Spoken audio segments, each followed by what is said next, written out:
अस्सलाम वालेकुम नाजरीन, मैं हूं आपकी host doctor advocate Bushra Malik और आज आपकी खिदमत में हाजिर हूं प्रोग्राम इंसाफ सब के लिए के एक नए एपिसोड के साथ, जिसका मौजू आज सुनने वाले के हर दिल की आवाज़ है।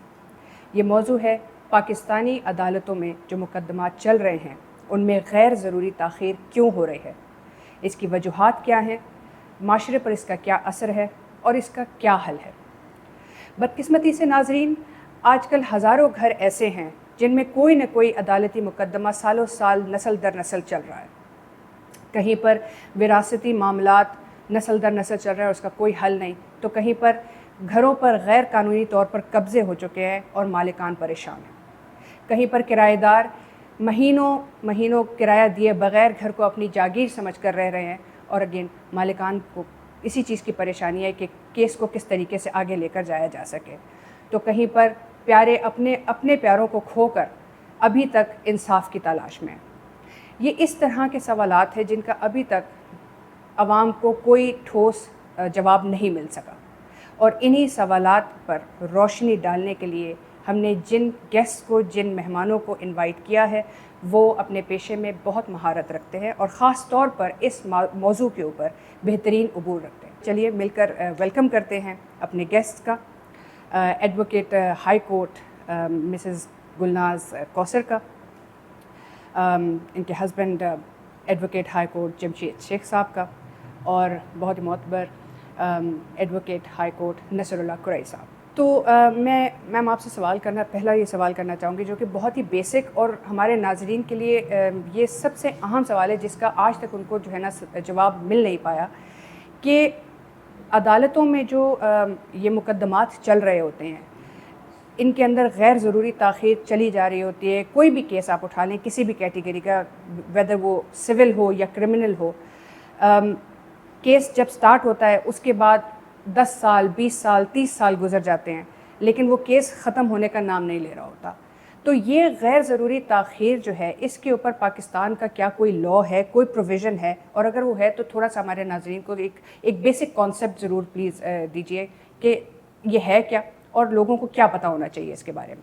सबसे पहले तो शुक्रिया अदा करूँगी बुशरा आपका और आपके चैनल का कि आपने हमें इतना अर्जेंटली बुलाया, और बहुत अच्छा टॉपिक जो कि आजकल मेरे पास ये बहुत ज़्यादा इसके क्लाइंट्स आ रहे हैं, लिटिगेंट्स आ रहे हैं, और स्पेशली लेडीज़ में उन्हें तो यही नहीं पता कि हमने करना क्या है, केस कैसे फाइल करना है, और हमें कहाँ जाना है। बिल्कुल, अगर कोर्ट में भी जाना है, अगर हमारा कोई अपना अजीज़ का इंतकाल हो गया है तो वो प्रॉपर्टीज़ का क्या करना है, 1 साल से डिले पड़ी हैं। मेरे पास रिसेंटली, इसलिए मैं मिसाल दूंगी आपको कि मेरे पास एक रिसेंटली केस आया जिसमें उसके पेरेंट्स नहीं हैं, उनकी डेथ हुई है जी। और वो प्रॉपर्टी आई थिंक कि किसी रेंट पे उन्होंने चढ़ा दी, और फिर उनको कोई रजिस्ट्रार ऑफिस से बंदा मिला, उसने कहा आप मुझे 5 लाख रुपए दें तो मैं ये आपको केस फाइल बना के रजिस्ट्रार ऑफिस से दे दूंगा। रजिस्ट्रार का नाम नहीं बताऊंगी। तो वो रजिस्ट्रार ऑफिस का बंदा 5 लाख रुपए में कहा, अच्छा वो क्या डॉक्यूमेंट आपको बना के देगा कि आपके नाम घर ट्रांसफ़र हो जाएगा, आपके तो लीगल हेयर्स भी हैं। तो कहने लगे नहीं बस वो मेरे नाम ही हो जाएगा, मेरे बहन भाइयों को इशू नहीं। मैं कहा उनको तो इशू नहीं, लेकिन एक प्रॉपर लॉ है इस पर, एक प्रॉपर केस फाइल पे जाएंगे। आप कोर्ट का दरवाज़ा खटखटाएंगे, ऐसे थोड़ी ये किसी, सब तो फिर यही करेंगे, नादरा को, कोर्टों को छोड़ के और रजिस्ट्रार ऑफिस जाना शुरू हो जाएंगे। तो फाइल में आपको क्या बना के वो देगा? तो उसने कहा कि बस बना देगा पावर। मैंने कहा पावर आपकी मदर के नाम है, वो कैसे पावर बना के, वो कैसे आएंगी एग्जीक्यूशन में? बहुत एग्जीक्यूट में तो आप दोनों का होना जरूरी है। तो कह रही है कि नहीं, वो फिर भी कह रहा है मैं कर दूंगा। मैं जाली पावर बना के देगा तो रजिस्टर्ड कैसे होगी, वेरीफाई कैसे होगी? तो प्रॉपर्टी जब आप सेल करने जाओगे तो उस पर क्या होगा? तो कहें कि ये तो मैंने पूछा ही नहीं, और उन्होंने कहा था अभी फिलहाल 2.5 लाख रुपए दे दे कल, और बाकी के 2.5 लाख बाद में। मैं कहा देखो प्रॉपर एक केस फाइल होता है, आप लेटर ऑफ एडमिनिस्ट्रेशन की तरफ जाएं, वैल्यू क्या है क्या नहीं तो सक्सेशन की तरफ जाएं, नहीं तो नादरा मौजूद है हमारे यहाँ, बिल्कुल अभी प्रोसीजर है। तो उन्होंने कहा कि मैं तो फिर उन्हें पैसे कुछ दे चुकी हूँ, अब मैं क्या करूँ? मैं कहा उससे पूछो कि आपने देना क्या है, उनको क्या पैसों के अलावा भी रिक्वायरमेंट है। डॉक्यूमेंट्स मांगे थे, वो मैंने क्रॉस करके प्रॉपर्टी के दे दिए। मैं कहा आजकल तो ये भी हो रहा है, आपके डॉक्यूमेंट आ गए, उसकी डुप्लीकेट माइक्रोफिलामेंट से निकाल के और उसको सेल पे चढ़ा दिया कि भाई ये तो ये है और ये। और काफ़ी ऐसे डिजीज केसेस आ रहे हैं जो कि मरे हुए लोग हैं और उनकी प्रॉपर्टीज चली जाती हैं। तो प्रॉपर मैंने उसको तरीक़ेकार बताया कोर्ट का।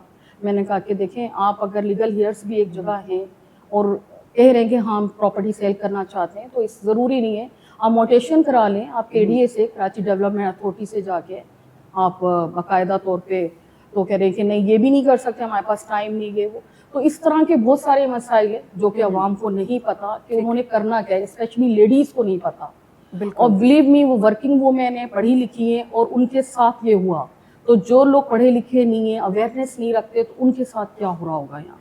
तो सर इस पर आपकी क्या राय है कि कोर्ट्स जो एप्लीकेंट्स हैं, जो रिस्पोंडेंट्स हैं, डिफेंडेंट्स हैं, कंप्लेनेंट हैं, कोर्ट्स इनको किस तरह की राइट्स प्रोवाइड करती है?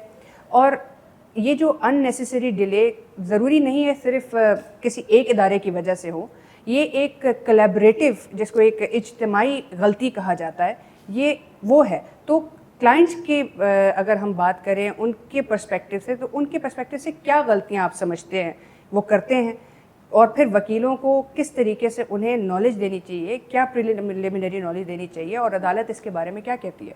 देखिए, पहले तो बात ये है कि पब्लिक को अवेयरनेस होना ज़रूरी है जी बिल्कुल कि हमें करना क्या है।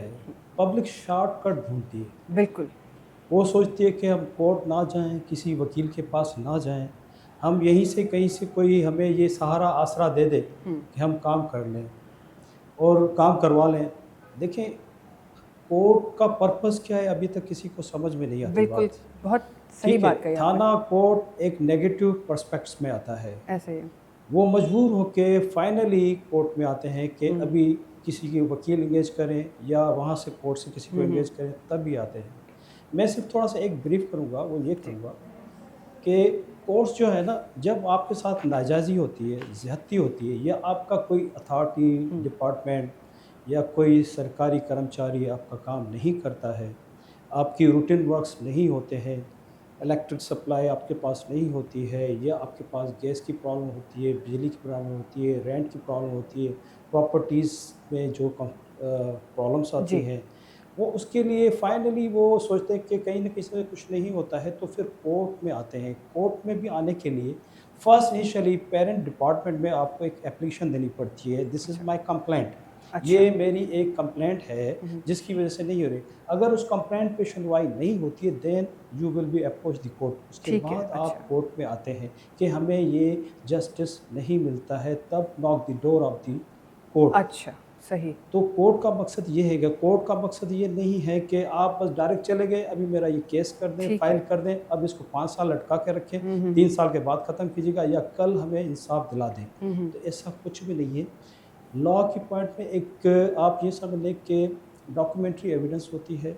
डॉक्यूमेंट्री एविडेंस अगर नहीं होती है तो फिर ओरल एविडेंस होती है। ये दो कॉमन फैक्टर है, कोर्ट इन दोनों को मद्देनज़र रखते हुए डिसीजन देती है। ठीक है, तो बेसिकली आप ये आपकी इस ब्रीफ से ये अंदाज़ा हुआ कि जो पार्टी की पार्ट के ऊपर रिस्पॉन्सिबिलिटी है वो ये है कि वो अपना होमवर्क, जो अपना उनका एक रिसर्च है, जो अपना उनकी तरफ एक एक्शन है, उसको प्रॉपरली पहले फॉलो करें, और अगेन उसको उनको प्रॉपर फॉलो करने के लिए ज़िम्मेदारी बनती है हम एक्सपर्ट्स की कि उनको एक प्रॉपर तरीके से अवेयर करें।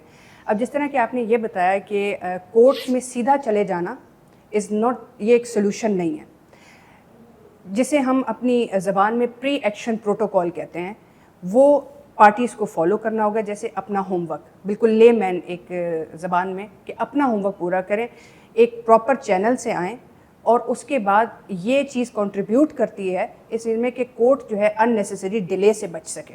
ये एक पहला स्टेप है।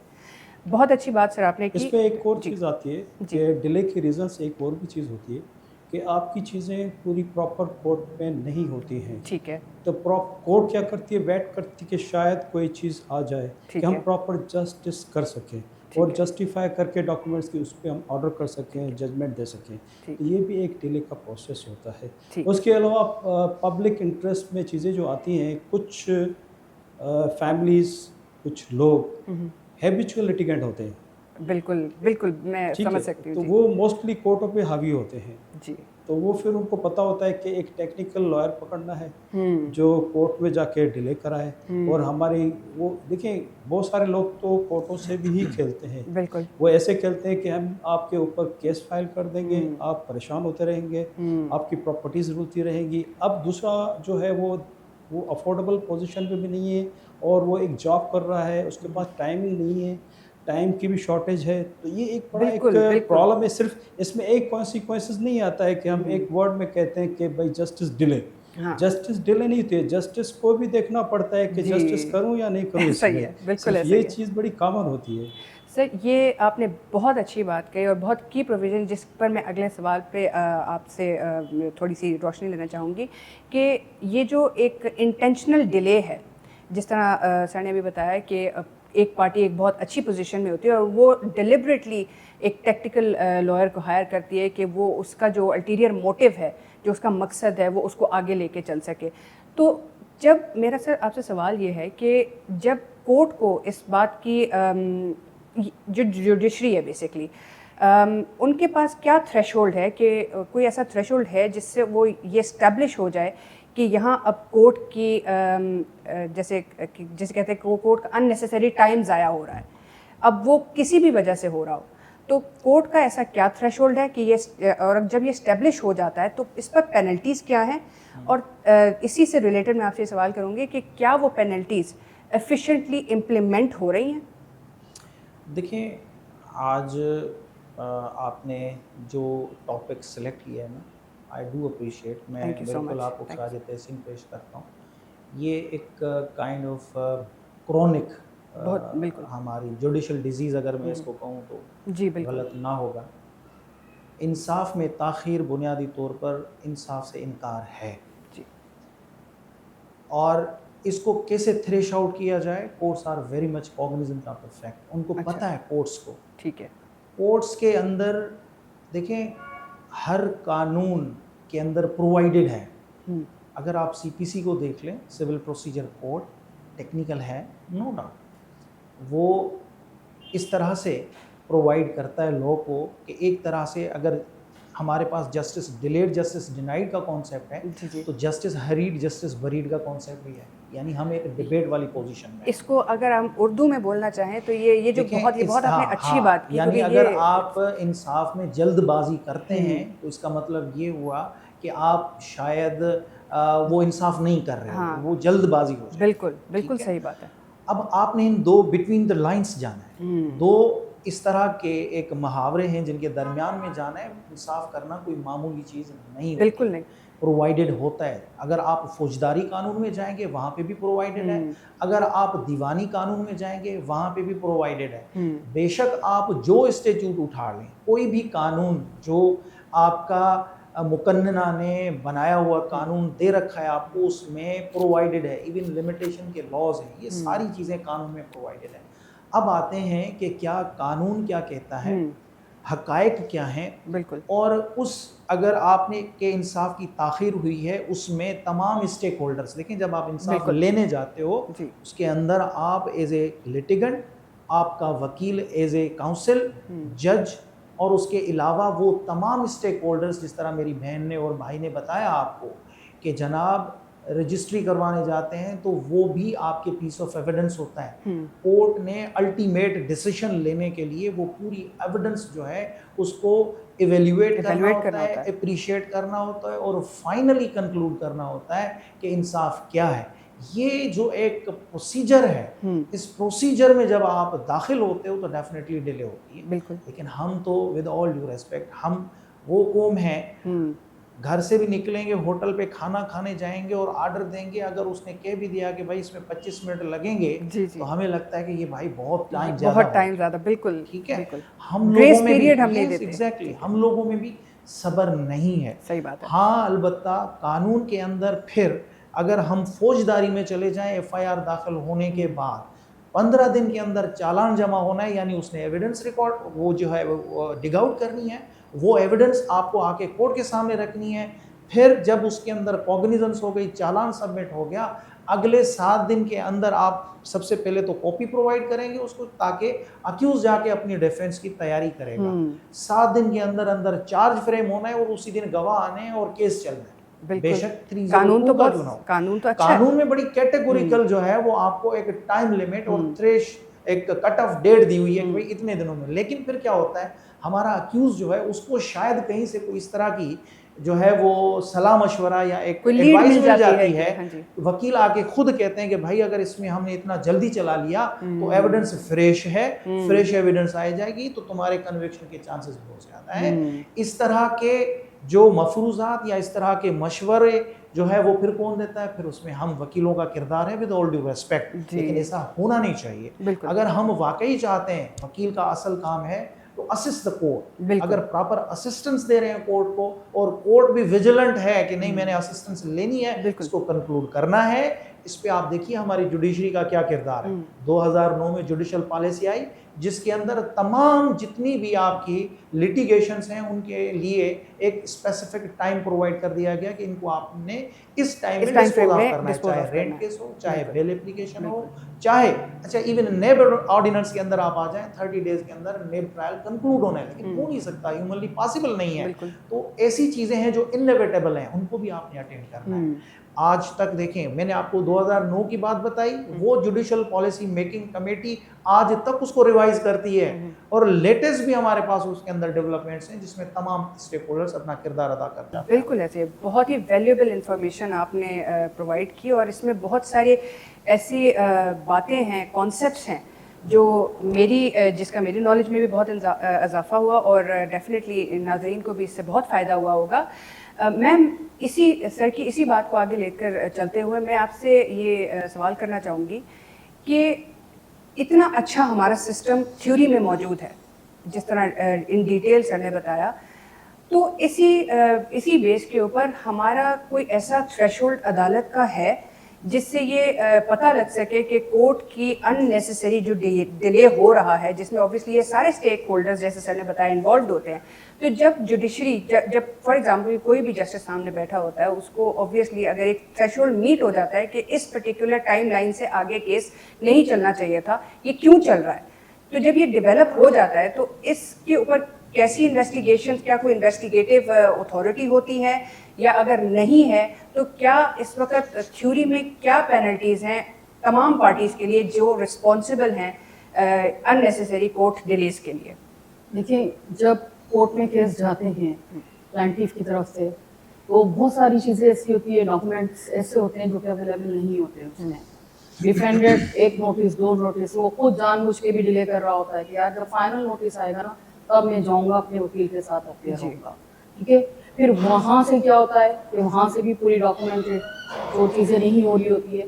बाज़ दफ़ा ऐसा भी हो जाता है, हमारे 2 केसेस में हुआ कि फेक डॉक्यूमेंट्स आए, प्लांटिफ में फाइल किए कुछ प्रॉपर्टीज ऑफिस में, अब वो प्रॉपर्टी तो थी नहीं उसकी, जब आपकी थी ही नहीं तो फेक डॉक्यूमेंट्स के साथ आपने केस कैसे फाइल किए? बिल्कुल। या ऐसा भी हो जाता है जिन रेंट पे होते हैं, टेनेंट होते हैं, वो फाइल कर देते हैं किसी रीजन के तहत, यार ये तो आ ही नहीं रहा है, सिर्फ रेंट जा रहा है, हम ऐसा करते हैं प्रॉपर्टी को खुद ही हथिया लेते हैं, तो वो केसेस भी फेक हो जाते हैं। बिल्कुल। ये बहुत सारे रीजंस हैं जिसकी वजह से कोर्ट का टाइम लिटिगेंट की वजह से, क्लाइंट्स की वजह से, पब्लिक की वजह से भी टाइम देखें। एक जज है, ऑब्जर्व करेगा ना जी, बिल्कुल, ऐसे तो नहीं कि बस आया 1 महीने का टाइम है, 30 दिनों में 3 महीने हमें फैसला देना है, कैसे फैसला दे दे? बिल्कुल, जब पूरा एविडेंस मौजूद नहीं होगा और डॉक्यूमेंट्री प्रूफ स्ट्रॉन्ग नहीं होगा, एविडेंस नहीं होगी, कैसे केस चलेगा और कैसे डिसीजंस आएंगे? हम तो ये कह रहे हैं 3 महीने 6 महीने में केस डिस्पोज ऑफ हो जाने चाहिए, वो कैसे हो?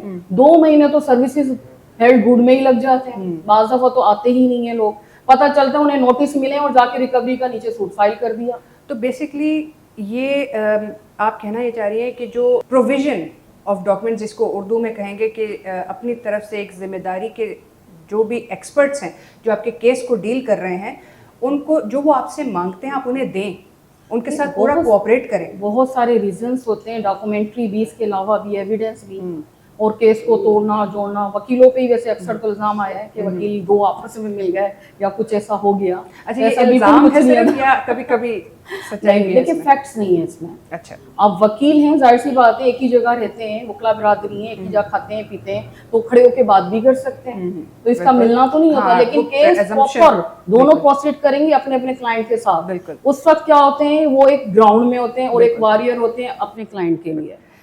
Thank you. लॉ में इस पर पेनल्टी क्या है कि जो भी रिस्पॉन्सिबल हैं? देखिए, मैं आपको एक चीज़ वाज़ेह कर दूं, मेरे भाई ने आपको एक चीज़ क्लियर कर दी कि नेशनल जुडिशल पॉलिसी बनी 2009 में, ठीक। उसके इंग्रीडियंट्स अभी भी चल रहे हैं। देखें तो एक जज को मंथ वाइज यूनिट दिए गए हैं कि इतने यूनिट के हिसाब से आपको कैसे डिस्पोज ऑफ करने हैं। तो अगर आप डिले की बात कर रहे हैं कि इस वक्त तो नॉट पॉसिबल है कि डिले इतना हो, ठीक है। जैसे पहले 10-10 साल 20 साल। जी, जी। आई होप, मैं ये समझता हूँ कि किसी केस की ज़्यादा से ज़्यादा अगर एविडेंस वगैरह लीड होगी 24 मंथ्स मींस 2 इयर्स, ठीक है। इससे ज़्यादा डिले नहीं होगी, वो भी उसके एविडेंस के बेसिस पे या रश ऑफ वर्क की वजह से हो। अदरवाइज़ मैं ये समझता हूँ कि इस वक्त डिस्पोजल का रेशो सबसे ज़्यादा है। अच्छा। ठीक है, तो अब आप ये कहेंगे कि केसेस पेंडिंग क्यों हैं? अगर एक साल में 800 डिस्पोज ऑफ हुए तो 700 फाइल भी हो गए, सही बात वो है। आप नहीं देख रहे हैं। अब ये देखें, अभी रिसेंटली जो चेंजेस हैं वो ये है कि पब्लिक जो है बड़ी तेज़ हो गई है। वो आके वकील से एक सवाल करती है, जबकि वो जज नहीं है। उससे कहती है कि कितने महीने में केस खत्म कितने कराओगे? महीने में, बिल्कुल। मेरे पास भी ऐसे कुछ क्लाइंट्स आए हैं और वो आते साथ 2-4 इंस्ट्रक्शंस दे के और फिर कहते हैं कि अब आप मुझे बताएं कि हमारा केस कितने महीनों में या कितने दिनों में। तो मैं परेशान हो जाती हूँ कि नहीं, परेशान होने की ज़रूरत दिन नहीं और है। उसमें ये है कि मैं आपको थोड़ा सा बता दूँ। जी। जिस वकील को लॉ की नो है तो उसको पता है कि ये केस अगर किसी हिच या किसी हिंड्रेंस या किसी रुकावट के वजह से अगर आगे गया तो ठीक है, नहीं तो इसकी एज जो है 3 महीने 6 महीने, जैसे फैमिली केसेस हैं मोस्टली अगर वन साइडेड होते हैं तो 3 मंथ्स में हो जाते हैं, अगर वो कंटेस्टिंग होते तो 6 मंथ्स में होते हैं। अब वो इसमें ये होता है कि पार्टीज खुद डिले करती हैं तो वो तो प्रोलॉन्ग हो जाता है। ठीक है।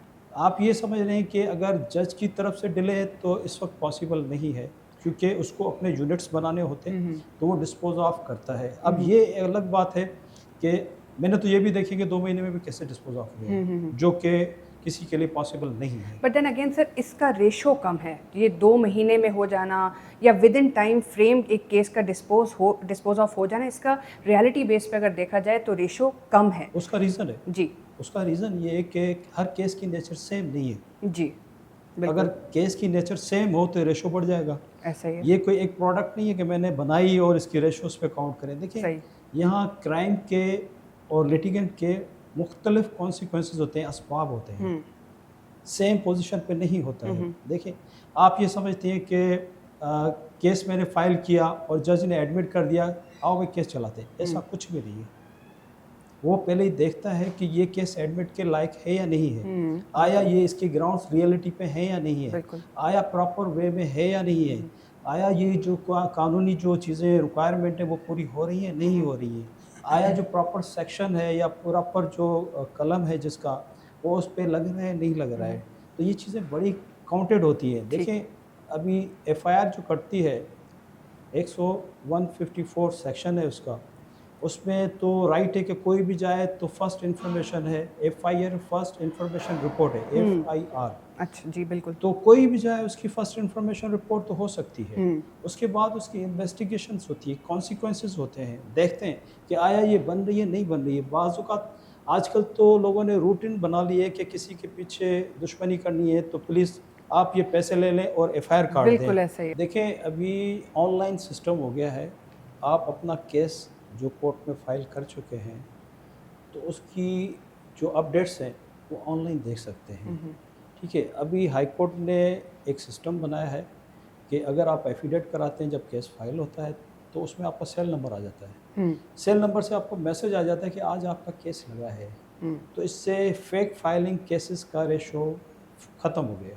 जो ये ऑनलाइन वाला सिलसिला जो डिस्कस हुआ, देखें और क्या करें। फॉर सपोज आज आपकी सुप्रीम कोर्ट ऑनलाइन चलती है, आपकी डेली प्रोसीडिंग्स जो है वो आप टीवी पे देख रहे होते हो, नंबर 1।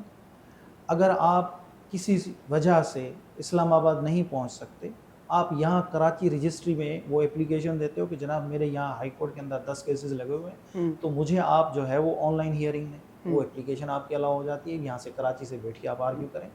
तमाम ट्रायल कोर्ट्स के अंदर चले जाएं आप, अगर आपका विटनेस जो है वो आउट ऑफ कंट्री है, स्काइप के थ्रू उसकी एविडेंस रिकॉर्ड हो जाती है। बिल्कुल ठीक है, बिल्कुल।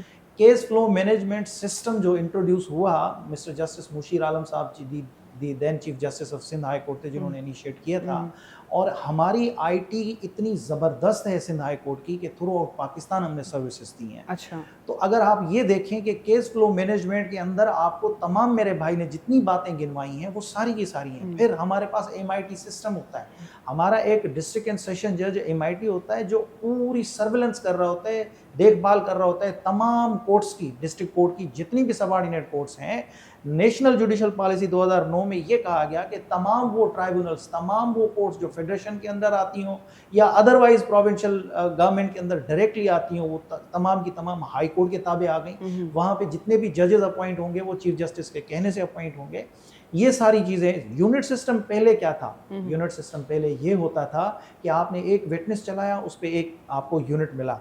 आज यूनिट सिस्टम क्या है कि जनाब आप पूरा केस डिस्पोज ऑफ करेंगे। पहले केस डिस्पोज ऑफ करते थे, उस पर 6 यूनिट मिलते थे। अच्छा। हम लोग विटनेसेस की एविडेंस रिकॉर्ड करके यूनिट बना के, आपने 100 यूनिट एक जज ने बनाने होते थे, 15 दिन के अंदर वो यूनिट बन चुके होते थे। आज वो है कि आपने पूरा केस डिस्पोज ऑफ किया और आपको एक यूनिट मिला है। मुझे बताएं, जजेस के ऊपर भी इस तरह का थोड़ा सा जो है वो एक मैकेनिज्म है, वो सर्विलेंस है जिसके वो ताबे हैं और सारी चीज़ें कर रहे हैं। आपने इधर जजमेंट दिया, आपने वो अपलोड करना है, आपने डायरी लिखी, वो आपने अपलोड करनी है। Everything is there. सर मेरा बड़ा दिल चाह रहा है कि मैं इस पर आपसे और डिटेल में सवाल करूं, बिकॉज ये बहुत ही इंटरेस्टिंग इशू है।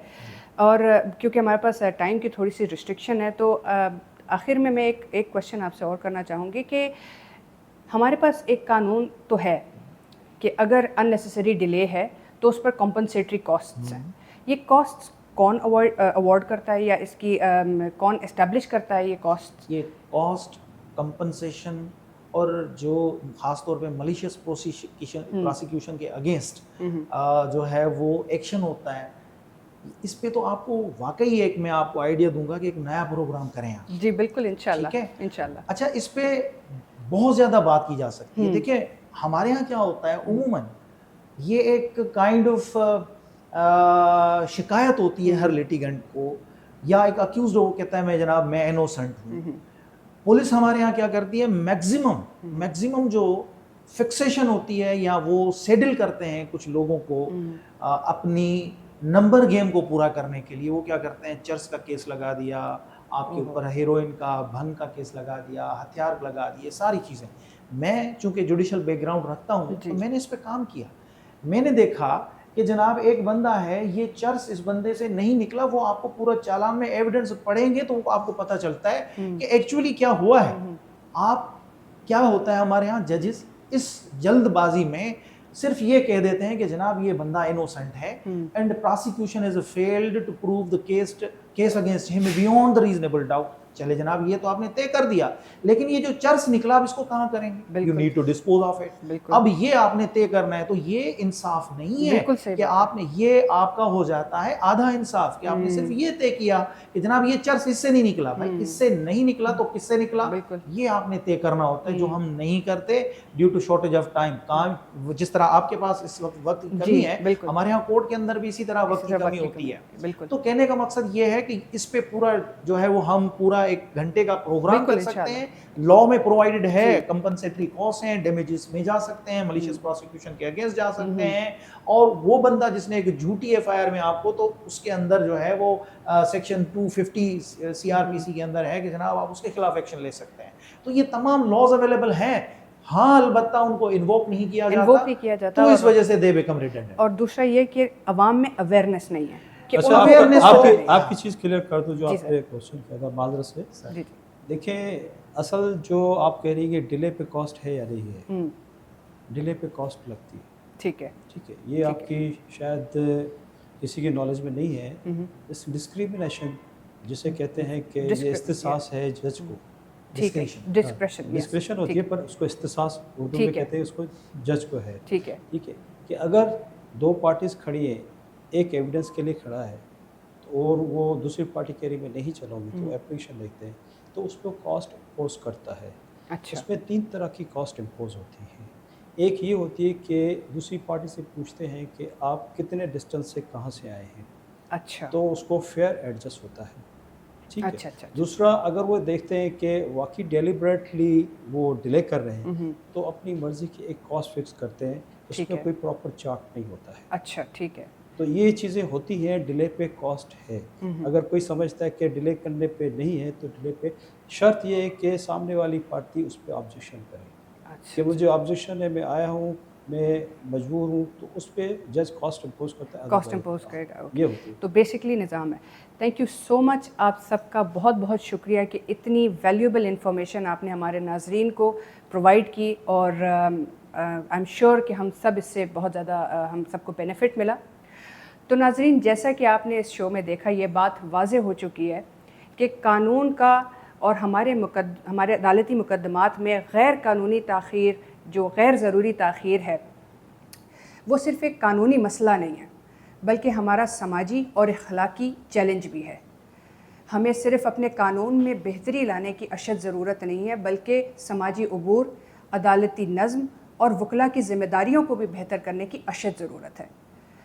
और आज के इस प्रोग्राम से हम उम्मीद करते हैं कि आपके बहुत सारे सवालात का जवाब आपको ज़रूर मिले होंगे, और जो सवाल हम टाइम की कमी की वजह से आंसर करना नहीं कर सके, उसके लिए हमारी स्क्रीन्स पर इस वक्त एक नंबर मौजूद है, प्लीज़ उस पर रब्ता कीजिए और हम पूरी कोशिश करेंगे कि हम आपके सवालात को केटर कर सकें।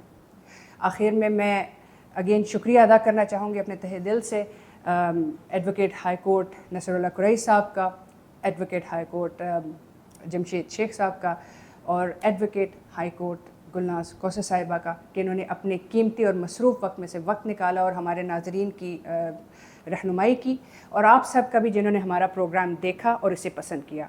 अगले हफ्ते इंशाल्लाह फिर मिलेंगे। जब तक के लिए अपनी host advocate doctor Bushra Malik को इजाज़त दीजिए। अल्लाह हाफ़िज़।